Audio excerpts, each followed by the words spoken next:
I think many parents would agree that summer vacations with infants or young children can feel more like trips rather than vacations because young children still need round the clock care and they have the ability to derail any plans very quickly.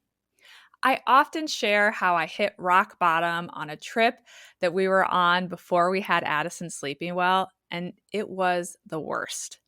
In today's episode, I want to help you navigate the sleep aspect of your summer trips so that all the other pieces can flow more smoothly.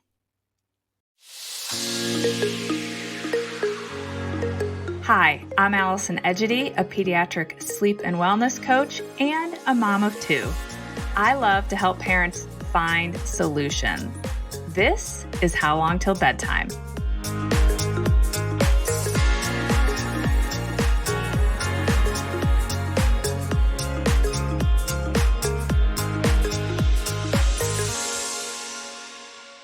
Yesterday, I was coaching in my monthly membership community, and one of the moms was looking for some advice on travel because she's already had a few not so great trips with her toddler. I truly believe that nothing can derail a trip faster than an overtired child or baby. I also believe that having a good plan around how you're going to handle your child's sleep can be the cornerstone for an enjoyable trip or vacation. So let's talk about the summer's travel. First, let's dive into the travel day. If you're traveling by car, the best thing you can do is work to ensure that your child takes their naps during their typical nap windows. It can be tempting to just let your little ones sleep whenever they want in hopes of getting as much quiet time during that drive as possible. But the potential problem with that approach is that you arrive at your destination and your child is already off of their sleep schedule. Now, if you have a child who is prone to falling asleep in the car, I really find that the easiest way to keep the naps on schedule is to have a parent, assuming that you have two of you in the car, sit in the back and engage with the baby or child until you're within about 15 minutes of their typical nap start time. Then, once you're in that window, you can climb back in front, turn off the music, turn on some white noise. I'll link to my favorite travel white noise machine in the show notes and sit quietly until your child falls asleep. Once they're asleep, you can totally go back to quietly chatting with your partner and or listening to music or your favorite podcast, and your child will likely just keep snoozing with that little bit of background noise. If your child really likes to sleep in the car, you may find that you need to wake them up from that nap to protect their next nap start window and or to protect their bedtime. It's fine to let them sleep a little bit longer than usual because car sleep isn't as restorative as flat, motionless sleep, but I don't want them to sleep too much outside of their typical nap window because it could affect everything else going forward that day. So once they're up or they've been up for a while, if you're on a longer car ride, you may once again need to entertain them in some way. Either get back in the back, if that's an option, to entertain them, or have an older child entertain them all the way up until they hit their next nap window. Now, let's talk about flying, which is a little bit more of a wild card. Obviously, it's going to be trickier to maintain your child's sleep schedule when you fly. I have a preference for flying earlier in the day so that if all else fails, for the most part, I realize there could be huge failures, but typically, if all else fails, I could protect bedtime. But that's not always possible, particularly these days. And if you're able to book a flight that aligns with your child taking a nap while they're on the flight and that works for your child, that's amazing because the plane is like a huge white noise machine. But again, not always possible. So if you can't do that, don't panic. Depending on your child's age, I'm just going to recommend that you take sleep where you can get it. Younger babies often sleep fairly well on the airplanes because, like I said, it's like a big white noise machine. But sometimes as babies get older, even if they are on the plane during nap time, it can be a bit of a struggle to get them to sleep because there's a lot going on, a lot that they want to see. So that may mean that you're having your child sneak in their nap while they're in the stroller or in the carrier, while you're walking through the airport or waiting to board a plane, or maybe it's in the car on the way to your destination after you landed. If you have a child that's still napping, chances are, even if you squeeze in naps where you can on that travel day, they are going to have less total day sleep during this daytime where there's a flight involved than they typically would get at home. And it will likely not all occur during those typical nap windows, like I hope to help you maintain during a road trip. Stressing about this isn't too helpful. There's already enough going on these travel days. I actually just found out it took my husband 12 hours to get somewhere today. There are lots of delays and bumped flights. So there's already enough to worry about. Try not to stress about the sleep other than knowing you'll take it where you can get it and remembering that an early bedtime is your friend. Speaking of the early bedtime, I actually recommend building that into your schedule for the day you arrive. Plan to put your child to bed 30, 45, maybe even 60 minutes earlier than usual, and then they can make up for some of that missed daytime sleep and start the next day well rested. Of course, if they happen to have amazing sleep on that travel day, you can just put them down at their typical time. And if your travel day turns into a disaster, you'll just put them down as early as you can. And you may need to factor in an earlier bedtime the second night. All right, so now you have made it to your destination. And now we need to set up your child's sleep space or sleep environment. First of all, it's summertime, so the days are longer. I like to try to black out my children's room as much as possible. So at hotels, that's usually fairly easy because most hotels have great blackout shades. In fact, it's like the kind we all aspire to have. But at an Airbnb or a home rental, it can be a little trickier. My favorite hack that is just easy as it relates to packing and having things that you can arrive with and put into place quickly are big black garbage bags and painter's tape so it won't damage any walls or paint, and to cover up either all or part of the window to make that room blackout. And if you have a child sleeping in a crib or a pack and play, the slumber pod is another great blackout tool because it allows you to put your child in their own blackout space, and it too is easy to travel with. The slumber pod is also amazing if you need to room share with your kiddo on a trip, or if your child needs to room share with another child, a sibling, because again, it gives that one child their own blackout space and they won't see you or their sibling just laying in the bed right next to them. Not that they won't know you're in there, but they won't just be sitting there staring at you and they'll be in their own little cocoon. And if you're interested in purchasing a slumber pod, you can use my affiliate discount code, which is Sleep and Wellness 20 to save $20. I will add a link to that in the show notes. You also want to be able to replicate your child's sleep setup and routine as much as possible. That means you want to bring their typical or favorite jammies, sleep sack, travel white noise, bedtime books. For my kids, I still travel with their toddler pillows, so they always have that pillow that they are comfortable sleeping with. And I even have families who will bring the sheet that their baby slept in so they could put it on the crib mattress in their new location, and that sheet will smell like home. If you have an older child who uses a toddler clock or sleep light, do not forget to bring that too. That thing is magic, and I use it in hotels. We use it everywhere we go. Now that you have the room set up, I want to share two very important pieces of advice. The first is to maintain your child's sleep schedule to the very best of your ability. So if your child is still napping, I recommend planning your days around those naps. If you have a child who takes more than one nap a day, I totally get and appreciate that there may be days that some of those naps have to happen on the go. But try to have even those on the go naps happen in the correct window, so that right timing, by having a plan. don't plan to be in the middle of an exciting activity at the exact time that your toddler needs a nap. If you know that your child sleeps well in the stroller or while baby wearing, plan to be able to do that during that nap window. Although I'll tell you a quick funny story. We took our kids to Disney multiple times when they were younger, all the way up until COVID, because my parents don't live too far from Orlando, and we always had to fly into Orlando. So we were frequent annual Disney goers. And Ainsley, who's my more naturally inclined to sleep child, did a nap during the main parade in the afternoon in Magic Kingdom, which, if you have been there, you know it is so loud. And we were front and center along the road that it went through.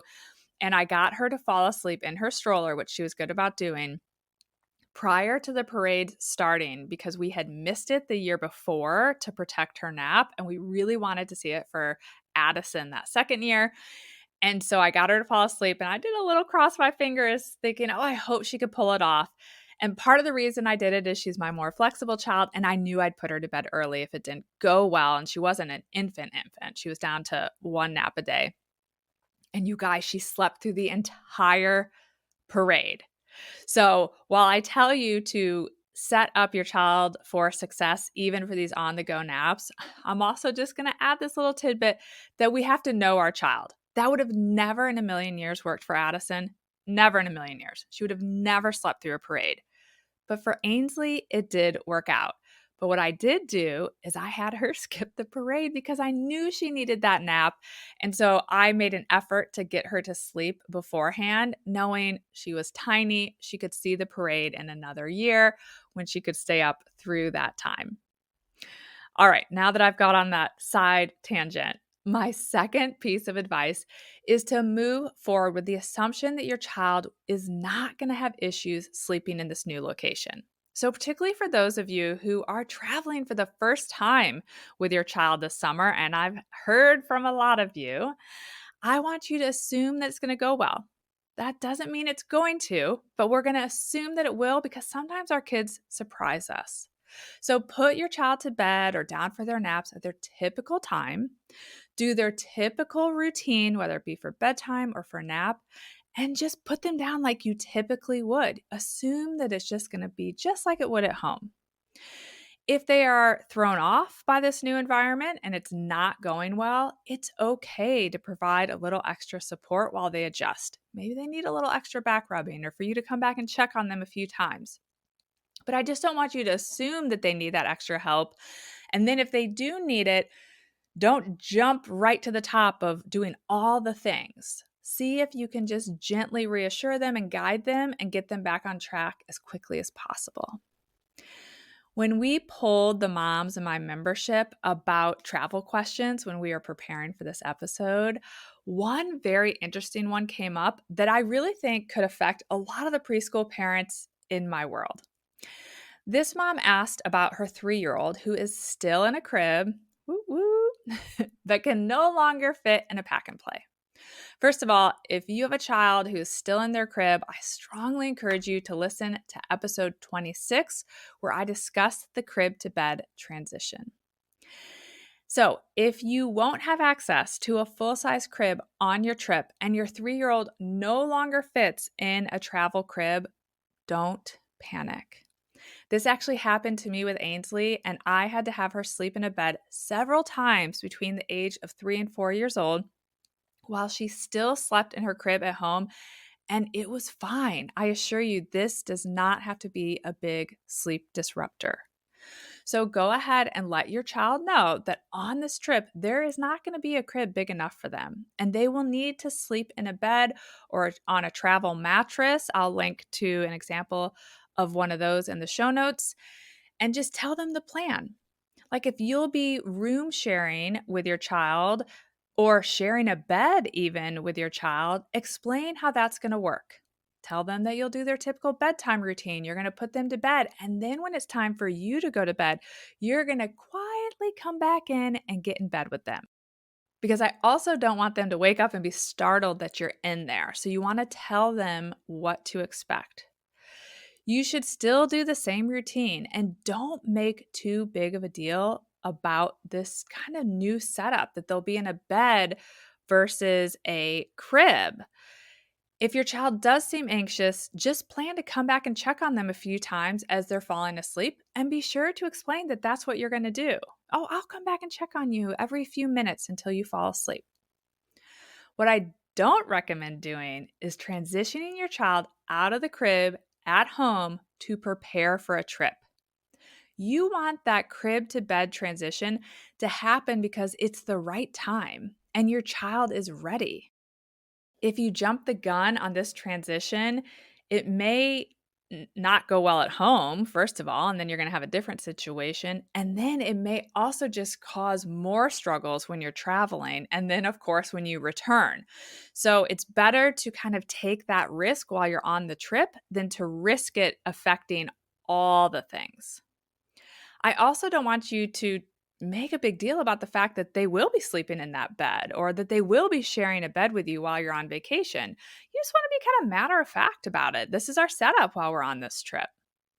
And if you talk it up like it's so cool, then you're going to create the possibility that your child's going to resist going back into their crib when you get home because you've talked up being in the bed as being so cool. So we want to be really careful about that. Speaking about coming back home and getting back into their own beds, I want you to plan for a reset immediately when you get home. Even if sleep went better than you expected, there's very few scenarios where it's going to be perfect and your child's not going to come home tired. Or if sleep went terribly sideways, and let's say you end up co-sleeping, even though that was not your plan at all, I assure you it can all be fixed. But the reset is going to be much faster if you don't let any of these less than ideal sleep habits linger once you get home. Go right back to your typical sleep schedule, to your typical bedtime and nap routines, and to your typical nighttime expectations. If you previously had to do some sleep training with your child and the method worked well, you may need to use it for a few days to help your child reset. If you have a preschooler, be sure to tell them how excited you are to get back home so everyone can sleep in their own comfy, cozy beds all night. And remind them of the sleep expectations that you have at home during the night. All right, before I wrap up, I want to give one more plug for maintaining your child's sleep schedule when you travel. During the first 2 years of my parenthood journey, I did not do that. But once we got our sleep in order, maintaining sleep schedules literally became my number one priority when we traveled, and it changed everything for the better for us. We ended up doing so much more travel after I made that mindset shift, and we enjoyed our traveling so much more. We traveled by car.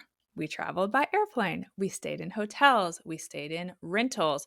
And we even went on a 2-week international trip with our girls when they were both preschoolers. All of that was really quite enjoyable, even though I would still classify it as a trip rather than a vacation. But we had a lot of fun because I knew I wasn't going to have overtired children who were crumbling as that trip went on. And I knew I was going to reset everything the second I got home. After the challenging last couple of years we've all been through, I really hope that you and your family get a chance to enjoy some fun and memorable trips this summer. I'd love for you to tag me in your room setup pics on Instagram at Sleep and Wellness Coach so that I can see how you set up your child's sleep environment in all the new locations. And if you ever need to strategize around sleep related to a specific trip, you can always schedule a 30-minute call with me through sleepandwellnesscoach.com. All right. Thanks for joining me again this week. I hope you'll come back next week for an episode that I am personally very excited about. I'll be chatting with an esthetician all about sunscreen. We're going to completely geek out on this topic. All right. Bye for now. Thank you for listening to How Long Till Bedtime. To learn how we can work together to improve your child's sleep, please visit sleepandwellnesscoach.com.